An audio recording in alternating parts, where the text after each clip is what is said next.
आज हमारे साथ मुखातिब हैं गिरिराज सिंह परिहार जी।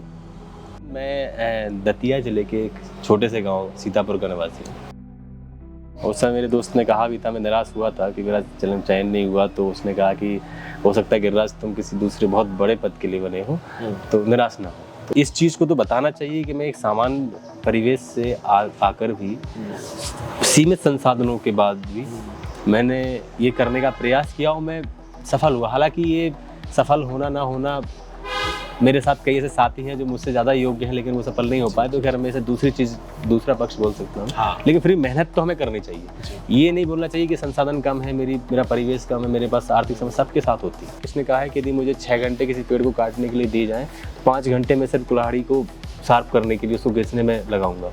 तो आप जो सिलेबस और पीवाई की है उस पर इतना समय दीजिए कि आप जब सिलेबस पढ़ें, जो कंटेंट पढ़ें, तो आपको एक बार में ही वो समझ में आ जाए कि यहाँ से क्वेश्चन पक्का आने वाला है। फिर मैं कांस्टेबल ही रहा, फिर मैंने असिस्टेंट डायरेक्टर एजुकेशन ये ज्वाइन किया मैंने अभी जनवरी 2025 में। मेरा जब रिजल्ट आया तो फिर कांस्टेबल से मैं फिर एजुकेशन। भ्रष्टाचार के विषय में क्या कहेंगे सर आप? कितना समय निकाला सर आपने एक दिन में? मैं लगभग मेरा एवरेज जो है वो 3.5 से 4 घंटे रहता था। मेरे ख्याल से 3 घंटे आपने इतने बनाए होंगे कि उसमें कुछ भी ना हो। अब मेरे वो जो सुबह के 2 घंटे और लगभग शाम के भी मैं 2 घंटे मान लीजिए एवरेज, लेकिन मेरे 3.5 से 4 घंटे बता रहा हूँ। तो वो टाइम मेरा ऐसा होता है कि पढ़ना है तो मुझे पढ़ना ही है और आपको 100% इंटेंसिटी के साथ पढ़ना है। अगर आप एक ज़मीन नपवाने जाओ तो एक पटवारी से लेके आरआई तक आपसे सब इस बात की उम्मीद करते हैं कि कुछ ना कुछ उनके पास आए। अब आप उसके आला अधिकारी बनने वाले हैं जी। अगर इस प्रकार की शिकायतें आपको मिली तो क्या एक्शन लेंगे? नहीं, मैं ये पूछ रहा हूँ सर कि एक ऐसा माहौल बनाया गया है कि दुनिया में इससे अच्छा कुछ नहीं। अच्छा, नहीं, वो माहौल जो बनाया गया है ऐसा कुछ भी नहीं है, मैं इसको नहीं मानता हूँ। मुझे लगता है कि देखिए, मुझे तो बड़ा सामान्य सा फील होता है। मुझे पता है कि बाहर से लोग समझते होंगे कि यार डिप्टी कलेक्टर बन गया है, मुझे आज भी अंदर से नॉर्मल फील होता है। मैं हमेशा सामान्य रहा हूँ, सिंपल रहा हूँ और ये बहुत कोई बड़ी चीज़ नहीं है। कौन कहता है आसमान में सुराख नहीं होता, एक पत्थर तो तबीयत से उछालो यारो। आपने ये शेर कई मर्तबा सुना होगा और आज भी कहना बहुत प्रासंगिक नहीं था, लेकिन आज जिस व्यक्ति के साथ हम हैं उन्होंने इसको सिद्ध किया है। एक ऐसे व्यक्ति से मुलाकात है दोस्तों आज हमारी, जिन्होंने एक छोटे से पद से लेके एक लंबी यात्रा की और अपने मनोबल के दम पे, अपने कठोर परिश्रम के दम पे आज वो डिप्टी कलेक्टर के पद पर चयनित हुए हैं। आज हमारे साथ मुखातिब हैं गिरिराज सिंह परिहार जी। तो सर आपका बहुत बहुत स्वागत है सबसे पहले तो। धन्यवाद। और हमारी तरफ से आपको बहुत बहुत बधाई एक बार, थैंक यू, क्योंकि आप तो इससे पहले भी कई बार सेलेक्ट हो चुके हैं जी। सबसे पहले ये बताएं सर कि आपका प्रारंभिक जीवन कैसा रहा? अच्छा, ठीक है। सबसे पहले तो मैं आपको धन्यवाद देना चाहता हूँ कि आपने शुरुआत में जो शेर पढ़ा जी। एक्चुअली मेरे जो तैयारी का दौर था तो वो मेरा सबसे प्रिय अभी भी है, तब भी था। तो वो एक मोटिवेशन के लिए मैं उसको अपनी कॉपी में लिख के रखता हूँ जी। मुझे वो याद आ गया दुष्यंत कुमार जी का जी। अच्छा, अब आपका भी प्रश्न की बात करता हूँ कि मेरा प्रारंभिक जीवन, मैं दतिया ज़िले के एक छोटे से गांव सीतापुर का निवासी हूँ। सीतापुर जी। तो वहाँ मेरा प्रारंभिक जीवन, मेरी फैमिली में मेरे पिताजी और दुर्भाग्य से मेरी माताजी वर्ष 2011 में उनका देहांत हो गया था। तो मेरी दीदी, बड़ी दीदी जो कि इनकी अपनी जीवन में सेटल थी, वो आई मेरे घर पे। उन्होंने फिर मुझे बड़ा किया, पाला और पूरी मेरी माँ की जिम्मेदारी उन्होंने निभाई। तो एक सामान्य सा बैकग्राउंड रहा है मेरा। पिताजी कृषक थे और मैं बस एक सामान्य सरकारी स्कूल का एक सामान्य सा छात्र था। सामान्य जीवन चल रहा था। सामान्य छात्र मतलब सर? सामान्य मतलब एवरेज जैसा कि बहुत ज़्यादा, हालांकि मतलब स्कूल में तो मेरी स्टडी अच्छी थी, मतलब ऐसा नहीं था कि मैं बहुत पढ़ाकू हूँ, सिर्फ पढ़ता ही रहता हूँ। हाँ, एक नॉर्मल पढ़ने वाला, खेलने वाला एक ऐसा बच्चा था मैं। एक नॉर्मल विद्यार्थी, हर चीज़ में रमे हुए हैं। हर चीज़ में, हाँ, सब लोग ऐसे होते हैं। खाली स्टूडियस नहीं थे कि बस पढ़ना। घर का काम भी करना, खेत भी जाना, मतलब मुझे सब आता है, अभी भी आता है, मैंने किया भी सब काम है। तो आपको सर ये प्रशासन में आने का कैसे सूझा? एक्चुअली जब मेरी स्कूलिंग हो रही थी, तो स्कूलिंग के बाद जब मैंने स्कूलिंग कंप्लीट हुई और मैंने जब मैं 18 साल का कंप्लीट हुआ तब मैं इसके लिए एलिजिबल हुआ कि अब मैं कोई नौकरी के लिए फॉर्म भर सकता हूँ। तो मैंने कुछ सोचा नहीं था कि मुझे कौन सी जॉब में जाना है, किस में करना है। तो मैंने जो फॉर्म आए जिसका जानकारी मुझे प्राप्त हुई गाँव में, वो मैंने फॉर्म डालता गया। जैसे मैंने सबसे पहले जेल प्रहरी का फॉर्म डाला था, वो मेरा क्वालिफाई हुआ। मैंने सीआरपीएफ में कांस्टेबल का मेरा क्वालिफाई हुआ, यूपी पुलिस में मेरा क्वालिफाई हुआ, और जो वनडे एग्ज़ाम बहुत सारे मेरे क्वालिफाई हुए थे। तो मैंने जेल पर ही ज्वाइन किया और 6 महीने बाद ही मैंने as a constable Madhya Pradesh police में ज्वाइन कर लिया था 2017 में जी। तो ठीक चल रहा था, ज्वाइन कर लिया था। बहुत ज़्यादा वो तो इच्छा नहीं थी कि मुझे ये करना, हाँ सोचते जरूर थे कि एक अच्छा बड़ा पद होना चाहिए। तो ठीक है, धीरे धीरे चलता रहा। सब इंस्पेक्टर का एग्ज़ाम था, वो मैंने सोचा चलो मैं दे लेता हूँ। मैंने दिया, वो क्वालिफाई हो गया। इत्तेफाक से अंतिम चयन नहीं हो पाया उसमें, जो भी है दुर्भाग्य कह लो या सौभाग्य कह लो, क्योंकि यदि उसमें चयन हो जाता तो मैं शायद आगे नहीं सोच पाता।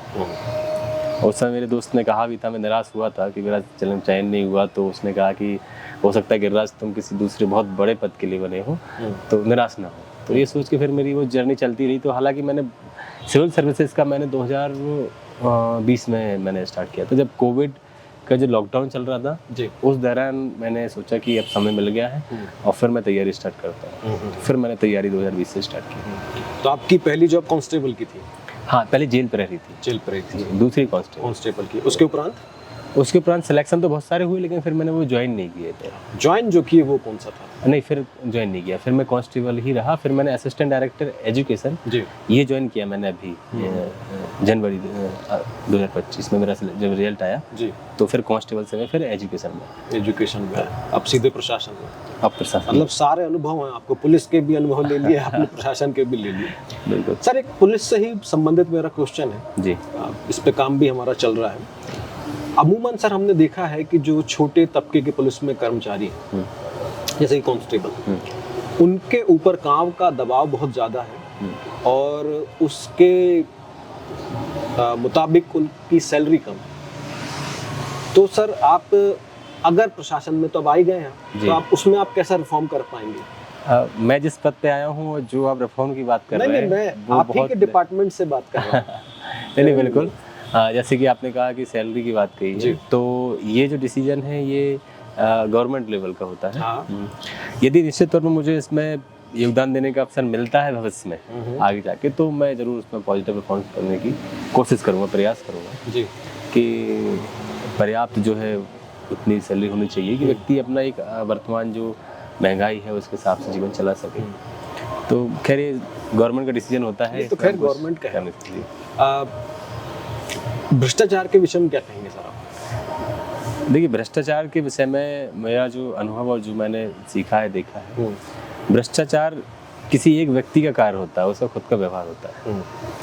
जैसे नकारात्मक छवि बन जाती है, कभी कोई एक व्यक्ति ऐसा काम करता है तो पूरे डिपार्टमेंट की छवि नकारात्मक बन जाती है। जबकि मैंने पुलिस में रहते हुए यह अनुभव किया है और जहाँ मैं रहा हूँ कि ना तो मैंने कभी ऐसी कोई चीज़ स्वयं की है, ना मैंने ऐसा देखा है। मतलब बाहर समाज में जो छवि बनी है, मैं उसकी बात नहीं कर रहा हूँ। इंटर डिपार्टमेंटल में कहता हूँ कि ये चीज़ें अब छवि बदल रही है, वैसा है नहीं कुछ ज़्यादा। जो होता है कोई व्यक्ति करता है, तो फिर यदि कोई व्यक्ति करता है और ऐसा साबित होता है तो जरूर उस पर कानून के अनुसार कार्रवाई की जानी चाहिए। सर, रेवेन्यू डिपार्टमेंट में ये देखा गया है, मतलब मैं अपनी आप बीती बता रहा हूँ कि अगर आप एक ज़मीन नपवाने जाओ तो एक पटवारी से लेके आरआई तक आपसे सब इस बात की उम्मीद करते हैं कि कुछ ना कुछ उनके पास आए। अब आप उसके आला अधिकारी बनने वाले हैं जी। अगर इस प्रकार की शिकायतें आपको मिली तो क्या एक्शन लेंगे आप? नहीं, निश्चित तौर पर अभी तो खैर मुझे रेवेन्यू में मैं बस कदम रखा है, एक्चुअली अभी ज्वाइनिंग भी नहीं हुई है जी। तो जाऊंगा और यदि मुझे इस चीज़ का अधिकार प्राप्त है तो निश्चित तौर पर मैं जो नियम जो विधि है उसके अनुसार कार्रवाई करूंगा और कठोर कार्रवाई करूंगा। सर, एक आपके बहुत सारे इंटरव्यू मैंने इससे पहले देखे हैं जी। आपको एज अ किसान का बेटा बताया गया है जी, और मतलब एक होता है कि एक चीज़ को भुनाने का प्रयत्न किया गया है जी। क्या आपका जीवन वाकई ऐसा था? नहीं, बिल्कुल, मतलब किसान का बेटा बताया गया है, बिल्कुल 100% सही है। हाँ, और सामान मेरी पृष्ठभूमि रही है, और इसे छिपाने में या किसी बताने में मुझे, या इसे ग्लोरीफाई करने की मैं कोशिश नहीं करता हूँ, लेकिन इसे छिपाने में मुझे कोई दिक्कत नहीं है, बताने में भी कोई समस्या नहीं है। मैं एक सामान्य व्यक्ति रहा हूँ, और इससे मुझे लगता है उन लोगों को प्रेरणा मिल सकती है जो ये समझते हैं कि मेरी पृष्ठभूमि बहुत सामान्य है, मेरे पास संसाधन नहीं है, तो मैं कैसे वहाँ पहुँच पाऊँगा, मेरे तो बस की बात नहीं है, और वो वहीं अपने आप को वहीं टूट जाता है। तो मुझे लगता है कि इस चीज़ को तो बताना चाहिए कि मैं एक सामान्य परिवेश से आकर भी सीमित संसाधनों के बाद भी मैंने ये करने का प्रयास किया, और मैं सफल हुआ। हालांकि ये सफल होना ना होना, मेरे साथ कई ऐसे साथी हैं जो मुझसे ज़्यादा योग्य हैं, लेकिन वो सफल नहीं हो पाए, तो खैर मैं इसे दूसरा पक्ष बोल सकता हूँ। हाँ। लेकिन फिर मेहनत तो हमें करनी चाहिए। ये नहीं बोलना चाहिए कि संसाधन कम है, मेरा परिवेश कम है, मेरे पास आर्थिक समस्या सबके साथ होती है। जी खैर सर, यही तो जो मेहनत का परितोष है। जी बिल्कुल, आपके धैर्य का परितोष है, आपकी लगन का परितोष है, वो यही है। बिल्कुल। लोकतंत्र आपके अनुसार क्या है सर? देखिए, लोकतंत्र मेरे अनुसार अभी हम जो आप इंटरव्यू ले रहे हैं, मुझे लगता है ये एक लोकतंत्र है। मैं आपको प्रैक्टिकल एग्जांपल से बता रहा हूँ। थ्योरेटिकल परिभाषा सब लोग बता देंगे, मैं भी बता सकता हूँ। हाँ। लेकिन ये लोकतंत्र ऐसा है कि हम एक खुली जगह में बैठे हैं, हम एक खुले वातावरण में सांस ले रहे हैं, और हम पर्याप्त, हमारे पास कोई बंधन नहीं है। आप इंटरव्यू ले रहे हैं, मैं आपको इंटरव्यू दे रहा हूँ, है ना। हम एक स्वतंत्र जगह में बैठे हैं, और सब लोग ऐसा, यदि हम लोकतंत्र में नहीं होते तो हो सकता है इसके लिए हमें 50 परमिशन लेनी होती। आपको आपका चैनल स्टार्ट करने के लिए, हालांकि जो आवश्यक कानून नियम है वो आपने फॉलो किए होते, फिर भी बहुत सारे बंधन होते। आप ये प्रश्न ही नहीं पूछ पाते कि लोकतंत्र क्या है। तो मुझे लगता है कि ये लोकतंत्र एक्चुअली क्या है सर कि अभी बहुत से प्रश्न उठ रहे हैं लोकतंत्र के ऊपर। तो अभी कुछ गिरफ्तारियां ऐसी हुई है सरकार की तरफ से, तो मैंने सोचा कि आपका पक्ष जानूं। मेरा पक्ष तो ऐसा है कि देखिए, कहते हैं कि कोई भी जो सिस्टम है वो परफेक्ट नहीं होता है, और लोकतंत्र भी इसलिए ज़्यादा सबसे अच्छा है क्योंकि इससे बेहतर कोई सिस्टम है नहीं अभी तक। तो जब तक इससे बेहतर कोई सिस्टम है नहीं, तब तक यही सबसे बेहतर है। बिल्कुल सही। अब सर, आपकी पुरानी बातों पे ही वापस आते हैं। बिल्कुल। आपने नौकरी के दौरान परीक्षा की तैयारी की जी, और सबसे पहले तो ये बताइए, आपको एग्ज़ाम लगता कैसे है? आपने एग्ज़ाम क्रैक कर लिया है, 2 बार किया है, और बहुत बड़ी बात है। तो सर, कुछ लोग एक बार भी नहीं कर पा रहे हैं, तो ये एग्ज़ाम की तासीर क्या है? बिल्कुल, आपका ये क्वेश्चन बहुत महत्वपूर्ण है। क्या होता है कि जब मैंने परीक्षा की शुरुआत की, तैयारी की, तो मुझे भी ये लगता था कि ये लोग तैयारी करते हैं, जो सिलेक्ट होते हैं ना, वो दूसरी दुनिया के लोग होते हैं। और मुझे लगता है अधिकांश लोग जो भी तैयारी कर रहे होंगे, उन्हें ये लगता होगा कि मैं दूसरी दुनिया का हूँ। ऐसा बिल्कुल भी नहीं है। परीक्षा की तासीर, हम जब परीक्षा की तैयारी करते हैं तो हमारे 2 गाइड होते हैं। एक होता है सिलेबस, दूसरा होता है पिछले वर्षों के प्रश्न, जो पहले प्रश्न पत्र पूछे गए हैं। ये हमें उसकी तासीर बताते हैं। जैसे प्रश्न पत्र पूछे गए हैं तो हम इससे ट्रेंड समझ सकते हैं कि क्या ट्रेंड रहता है, कौन सा सब्जेक्ट, कौन सा टॉपिक बहुत महत्वपूर्ण है, कौन सा थोड़ा कम महत्वपूर्ण है, किस में हमें ज़्यादा जोर देना चाहिए, किस में कम देना चाहिए। तो ये तासीर यदि एक बार आपने समझ ली अच्छे से, तो मुझे लगता है कि आप निकल जाते, सफल हो जाते। मैं 4 इंटरव्यू दिए मैंने जी, और 5 में 25 का देने वाला था, लेकिन अब शायद अब आवश्यकता नहीं है तो नहीं दूंगा। तो एक बार यदि आपने तासीर उसकी समझ ली है, तो मुझे लगता है बहुत ईजी हो जाता है। जैसे मेरा कभी नहीं रुका। मैंने जितने मेंस दिए सारे मेंस मेरे क्वालिफाई हुए हैं, क्योंकि मेरी जो तैयारी थी वो कम समय में, मैं ये सोचता था कि मैं ज़्यादा आउटपुट कैसे दे सकूँ। तो मैं PYQ और जो सिलेबस है उस पर जा काम करना होता। वो कहते हैं ना कि मुझे नाम नहीं आ रहा किसने कहा है कि यदि मुझे 6 घंटे किसी पेड़ को काटने के लिए दिए जाएँ, तो 5 घंटे में सिर्फ कुल्हाड़ी को शार्प करने के लिए, उसको घिसने में लगाऊंगा। तो आप जो सिलेबस और PYQ है उस पर इतना समय दीजिए कि आप जब सिलेबस पढ़ें, जो कंटेंट पढ़ें, तो आपको एक बार में ही वो समझ में आ जाए कि यहाँ से क्वेश्चन पक्का आने वाला है। इब्राहिम लिंकन का स्टेटमेंट है। हाँ, थैंक यू, मुझे वो मिस कर गया था। इब्राहिम लिंकन ने कहा था ये। हाँ, तो सर 3 स्टेज है जी। बहुत सारे विद्यार्थी ऐसे हैं जो कि प्रीलिम्स को ही पार नहीं कर पा रहे। हाँ बिल्कुल। मेरे जानने में ऐसे लोग हैं जो लगभग 8-10 साल से तैयारी कर रहे हैं जी, और उनका एक बार भी प्रीलिम्स नहीं निकला। उनके लिए क्या सजेशन है सर आपका? उनका फोबिया है मुझे। उनका फोबिया क्या है कि वो ये सोचते हैं कि प्रीलिम्स ही सब कुछ है। और प्रीलिम से बैठते हो वो डर जाते हैं कि प्रीलिम से यदि नहीं हुआ तो मैं आगे बढ़ ही नहीं पाऊंगा। मेरी भी कई अभ्यर्थियों से बात हुई है, मेरे साथ भी बहुत सारे लोग हैं जी। कि बोलते हैं कि प्रीलिम्स नहीं होता है। तो मेरा ये फंडा था कि पहले मेरे प्रीलिम्स से 1 महीने पहले तक मैं सिर्फ मेंस पढ़ता था, सिर्फ मेंस जी। और मेंस पढ़ना और लिखना आपको इतना मजबूत बना देता है कि फिर जब आपका लास्ट 1 महीना होता है तो लास्ट 1 महीने में सिर्फ क्या करता था कि जो 10 यूनिट है, 10 यूनिट के प्रश्न है, एक बार जो पूछे गए हैं प्रश्न उनको एक बार आप पढ़ लीजिए थोरोली। उसके बाद फिर जो कंटेंट है उसको 10 यूनिट, मतलब 1 महीना मुझे इतना इनफ लगता था। नौकरी के साथ बता रहा हूँ, जी जी जी। नौकरी के साथ साथ जो समय रहता था मुझे 3-4 घंटे समय रहते थे, वो समय में मुझे 1 महीना पर्याप्त लगता है कि प्रीलिम्स हो जाना चाहिए। नहीं रुकेगा। हाँ, नहीं रुकेगा। और मेरा एक प्रीलिम्स रुका था 2023 वाला, वो मैंने 1 दिन भी नहीं पढ़ा था उसके लिए। अच्छा। हाँ, वो तब मेरा मतलब मैं बता रहा हूँ, ऐसा नहीं कि मैं तारीफ कर रहा हूँ मैं, कि मेरा 2022 का मेंस था तो मैं सिर्फ मेंस ही मेंस पढ़ रहा था। मैंने 1 दिन भी प्रीलिम्स के लिए नहीं पढ़ा और कुछ थोड़ी गलतियाँ करके आ गया तो मेरा 1 नंबर से रुक गया था वो। तो फिर वो लगा कि मैं जो 1 महीने यदि मैं उसके लिए 1 सप्ताह भी दे देता तो वो 1 नंबर में ऊपर निकल रहा था वो मेंस देता। हालांकि फिर भी मुझे लगता है जो पहली बार तैयारी कर रहे हैं उन्हें कम से कम प्रीलिम्स के लिए, जिनको डर रहता है, हाँ, उन्हें 2 महीने प्रॉपर देने चाहिए। हाँ। मुख्य परीक्षा के विषय में? जी, मुख्य परीक्षा के विषय में यही है कि पहला तो है कि आपका जो सिलेबस है उसमें से आप छांटिए। मैंने क्या किया था, मैंने 80% सिलेबस छांट लिया था, 80 to 85%, जी, क्योंकि हमें सिलेक्शन के लिए 50% मार्क्स इनफ होते हैं आपको टॉपर बनाने के लिए। क्योंकि जो टॉपर है, जो रैंक 1 है, शायद 52% है उसके ओवरऑल, वो तो मेरी 50% है जी। तो आपको टॉपर बनाने के लिए 50% के आसपास चाहिए और लिस्ट में नाम लाने के लिए आपको 40% चाहिए। हाँ। और लोग दौड़ते हैं 100% की ओर,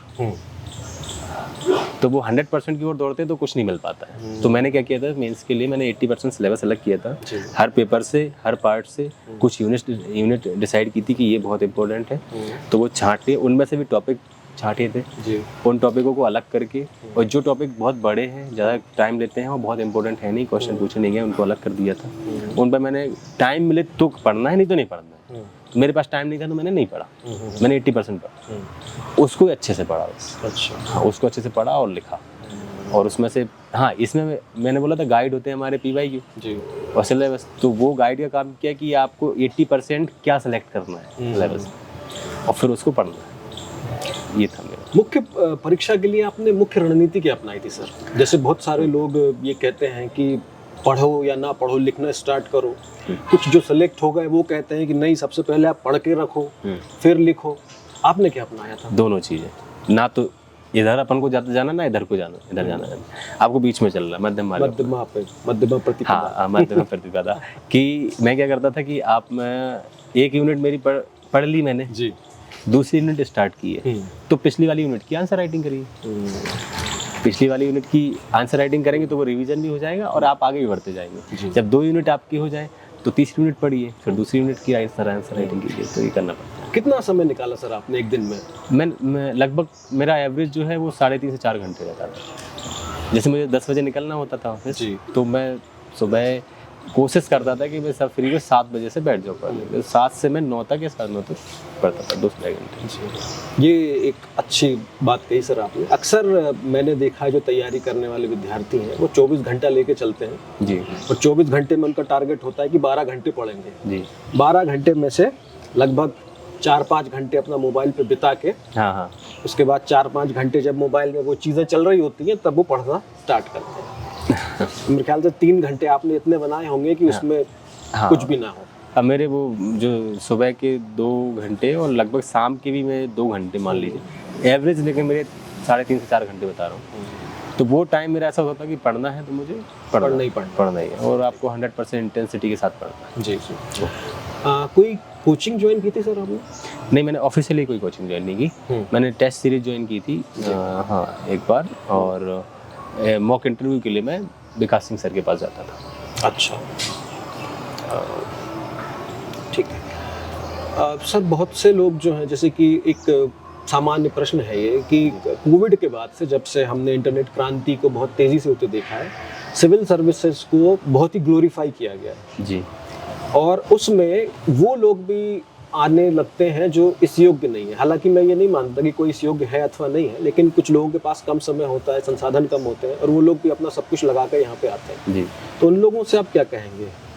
देखिए, किसी भी परीक्षा की जो जैसे मध्य प्रदेश लोक सेवा आयोग ने क्राइटेरिया तय करके रखा है कि आप प्रीलिम्स निकालिए, मेंस निकालिए, इंटरव्यू दीजिए। जी। मेंस के जो आपके जो स्कोर है उसको इंटरव्यू का स्कोर आपका मिला के आपकी फाइनल मेरिट बननी है। जी। इसमें ये कहीं नहीं कह सकते हम कि कौन योग्य है कौन नहीं योग्य है, आपका तय करेगा आपका स्कोर। यदि आपका स्कोर अंदर आता है तो आप योग्य हैं, आप स्कोर से बाहर हैं तो आप अयोग्य हैं। तो लोग जो आते हैं यदि उनके लिस्ट में नाम है तो निश्चित तौर पर आयोग के अनुसार तो वो योग्य है, तो उनको योग्य ही माना चाहिए। नहीं नहीं, मैं ये पूछ रहा हूँ सर कि एक ऐसा माहौल बनाया गया है कि दुनिया में इससे अच्छा कुछ नहीं। अच्छा, नहीं, वो माहौल जो बनाया गया है ऐसा कुछ भी नहीं है, मैं इसको नहीं मानता हूँ। मुझे लगता है कि देखिए, मुझे तो बड़ा सामान्य सा फील होता है। मुझे पता है कि बाहर से लोग समझते होंगे कि यार डिप्टी कलेक्टर बन गया है, मुझे आज भी अंदर से नॉर्मल फील होता है। मैं हमेशा सामान्य रहा हूँ, सिंपल रहा हूँ, और ये बहुत कोई बड़ी चीज़ नहीं है। मतलब एक पद प्राप्त करना आपके लिए कितनी बड़ी चीज़ है, आप ये बताइए। एक जिले में कितने डिप्टी कलेक्टर होते होंगे? 4-5। मध्य प्रदेश में कितने डिप्टी कलेक्टर होंगे? कई होंगे। पूरे स्टेट में कितने, पूरे देश में कितने होंगे? तो क्यों इतना ग्लोरीफाई करना है? नहीं सर, वही मैं बताना चाहता हूँ लोगों को। मतलब मैं कई बार मिलता हूँ विद्यार्थियों से भी, तो उनने जीवन का यक्ष प्रश्न ये बना रखा है। नहीं, बिल्कुल नहीं। मैं ये नहीं तो कुछ नहीं, ऐसा तो कुछ नहीं है। उनका एक लक्ष्य होना चाहिए। जैसे मेरा लक्ष्य था कि मुझे मतलब एक सिविल सर्विसेज में या फिर मुझे सरकारी डिपार्टमेंट में जाके ही मुझे काम करना है, मेरा शुरू से था। तो मैंने उसके मैंने पुलिस ज्वाइन किया और जेल प्राइज ज्वाइन किया और एजुकेशन ज्वाइन किया। अब हाँ, ये मेरा लक्ष्य था कि मैं चाहता हूँ कि ये उस पद पर पहुँच सकूँ जो कि स्टेट कमीशन का टॉप मोस्ट पद माना जाता है। तो उसके लिए मैं तैयारी करने लगा और मैंने वो प्राप्त कर लिया। लेकिन ऐसा नहीं है, कई सारे विकल्प होते हैं। लोग यदि अपने क्षेत्र में बेहतर कर रहे हैं और कर सकते हैं तो उनको करना चाहिए। और ऐसा कुछ नहीं है कि आप सरकारी डिपार्टमेंट में आकर ही आप बहुत कुछ कर लेंगे, ऐसा नहीं। जैसे नहीं मानना चाहिए। सारे लोग सर ऐसे हैं, बच्चे ऐसे हैं कि जो सब कुछ छोड़ छाड़ के लगे हैं इसमें, 8 साल 10 साल इसी में दे दिए, अपनी जवानी सुपुर्दे खाक कर दी, और फिर फाइनली मिला भी कुछ नहीं, ना माया मिली ना राम, और फिर दर दर की ढोकरे खाने के अतिरिक्त कुछ काम नहीं रहता है। तो मैं वही आपसे जानना चाह रहा था कि ऐसा क्या है और आप क्या कहेंगे? सबसे महत्वपूर्ण बात है कि आप क्या कहेंगे, ये लोग भी सुनेंगे। पहली बात तो यदि लोग लगातार तैयारी करते हैं तो ठीक है, एक अच्छी बात है कि उनके अंदर उस चीज़ का जज्बा है कि उनका ध्येय बना हुआ, लक्ष्य बना हुआ, वो तैयारी कर रहे हैं। लेकिन इसके साथ साथ बाकी चीज़ों को, पूरी दुनिया को आप मतलब पीछे नहीं छोड़ सकते। एक समय होता है, जैसे मतलब 4 साल 5 साल 6 साल दे दिए, आपको लग रहा है कि आप कर सकते हो तो आपको करना चाहिए। यदि अब ऐसा लगता है कि आपसे नहीं हो पा रहा है और फिर वो इसलिए आप कर रहे हैं कि लोग बोल रहे हैं आपसे, अंदर से आवाज आती है ना, तभी हो पाती है चीजें। तो यदि अंदर से आपको लगता है कि आप कर लेंगे तो करना चाहिए, नहीं तो आप और दूसरे विकल्प हैं जो रोजगार के, उसमें ही बेहतर कर सकते हैं। मुझे लगता है सिर्फ प्रसिद्धि पाना और लोगों के लिए आपके जवान पर नाम हो इसलिए आप ये कर रहे हैं तो नहीं करना चाहिए। अंदर से आपके आना है तो आप करना चाहिए। एक प्रश्न और आया था सर आपके लिए कि तैयारी करते समय बहुत से लोग इश्क में पड़ जाते हैं सामान्य रूप से, और उनके कुछ अलग गोल्स बन जाते हैं। तो उन्होंने पूछा था किसी ने कि क्या ऐसा किया जा सकता है या इससे दूर रहें? देखिए, मुझे लगता है कि यदि मतलब आपने इश्क कहा है, मैं उसको कैसा दूसरा यदि शब्द कहें आप उसको, यदि मैं उसको प्रेम कहूँ तो ज़्यादा बेहतर है। और यदि आप किसी से प्रेम करते हैं तो कभी गलत नहीं होता है कि आप सोच रहे हैं कि वो आप समय वहाँ दे रहे हैं। ऐसे कई उदाहरण हैं और मैं आपको कई उदाहरण बता सकता हूँ कि लोग साथ में, यदि सबसे बेस्ट उदाहरण तो मनोज सर और श्रद्धा मैडम का ही है जो 12th फेल बनी है जी। अब आप ही बताइए कि यदि ऐसा होता कि वो उस चीज़ में भटक जाते तो वो उनके ऊपर फिल्म बनती क्या आज? तो सर क्या होता है ना कि कुछ चीजें प्राइमरी होती है, कुछ सेकेंडरी होती है। हाँ। और लोग सेकेंडरी पे ज्यादा फोकस करने लग जाते हैं। ये बात मैं आपसे सहमत हूँ कि प्राइमरी लक्ष्य आपका वही होना चाहिए, और यदि आपके साथ में आपका साथी जो है उसको भी आपका सपोर्टिव होना चाहिए। मतलब जैसे आपका वही कि आपका समय वो ज़्यादा ना ले, आपका समय आपको मोटिवेट करे, तो ऐसा भी होता है और ऐसा हुआ भी है। तो ये ठीक है, प्राइमरी और सेकेंडरी है। वो प्राइमरी आपका लक्ष्य होना चाहिए, वो सेकेंडरी होना चाहिए। तो वैसे ही एक सर एक कॉमन प्रश्न है ना कि हर सफल पुरुष के पीछे एक महिला का हाथ होता है। हाँ। आपके पीछे किसका हाथ है? मेरे पीछे मेरी पत्नी का हाथ है, आपकी वाइफ है? मेरी पत्नी है और मेरा पूरा परिवार है, जी। मेरे दोस्त है, सबका हाथ है। मतलब उन सभी लोगों ने मुझे बहुत सपोर्ट किया है। चलिए सर। सर अभी ग्लोबल अगर हम वर्ल्ड देखें तो बहुत उथल पुथल है। जी। जैसे अभी हम परसों ही देखते हैं तो ट्रंप ने फिर एक रेसिप्रोकल टैरिफ लगाया है। कैसे देखते हैं सर आप इसको? देखिए, ग्लोबल वर्ल्ड ऑर्डर है जो, वो अब पहले जो ऑर्डर होता था उसकी सिस्टम अलग होता था, अब इकोनॉमिक वर्ल्ड हो चुका है। जी। अब हर चीज़ को अर्थ के एंगल से देखा जाता है, मतलब फाइनेंशियल एंगल से देखा जाता है।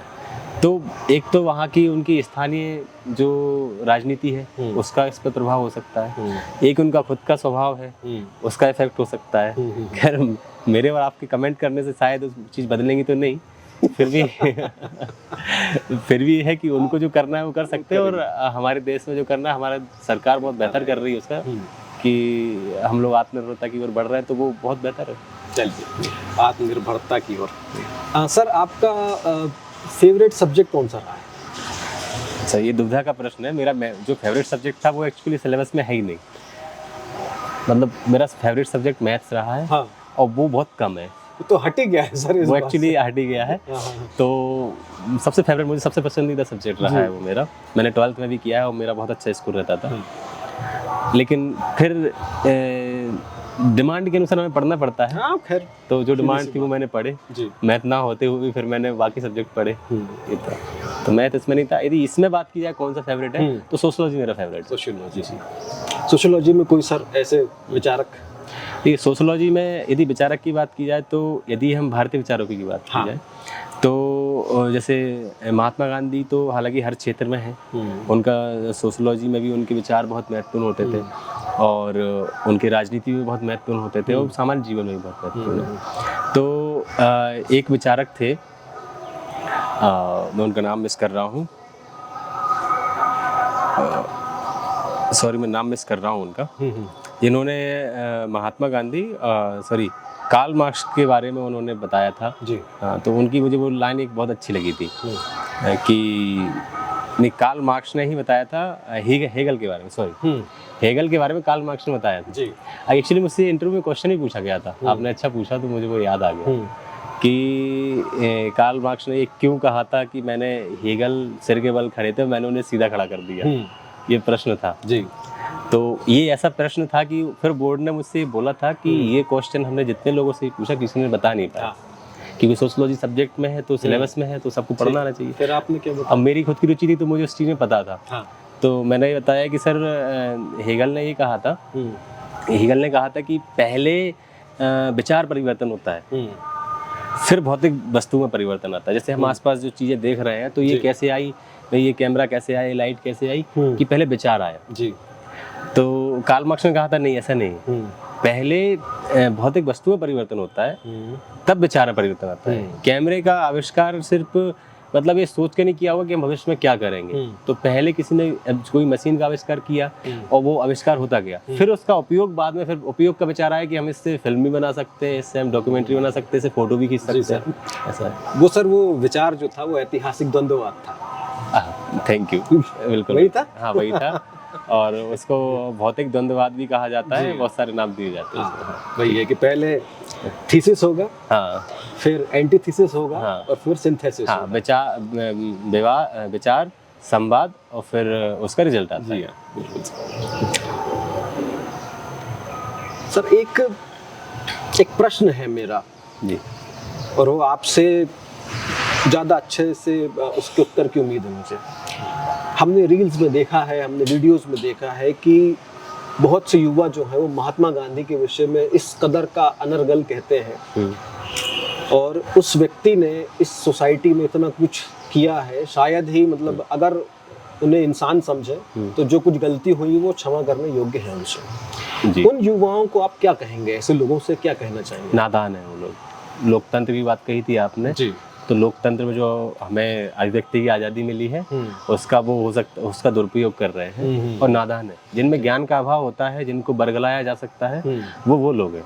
मुझे मतलब मैं ये नहीं मानता, मुझे उन पर ऐसा लगता है कि वो लोग दया के पात्र हैं जिन्हें इस चीज़ के ज्ञान ही नहीं है कि जिस व्यक्ति ने हमारे लिए क्या किया है, आप उस व्यक्ति के विषय में ऐसा सोच भी सकते हैं। खैर, लेकिन पांचों उंगलियां बराबर नहीं होती है। हमारा इतना बड़ा देश है, लगभग 150 करोड़ जनसंख्या है, इसमें इतने कुछ लोग तो निकल ही आएंगे जिन्हें मतलब ऐसी बुद्धि होगी और वो उनका महत्व नहीं समझ पाएंगे। तो मैं तो यही कहूँगा कि वो नादान हैं और दया के पात्र हैं, उन्हें ये चीज़ें सिखाई जा सकती है, सिखाइए। क्या किया जा सकता है उनके बारे में? क्षमा करना ठीक है, यही हमारी प्रवृत्ति और हमारे संस्कार, हमारी परंपरा यही रही है। इतिहास का कोई पात्र जो आपके सबसे निकट हो?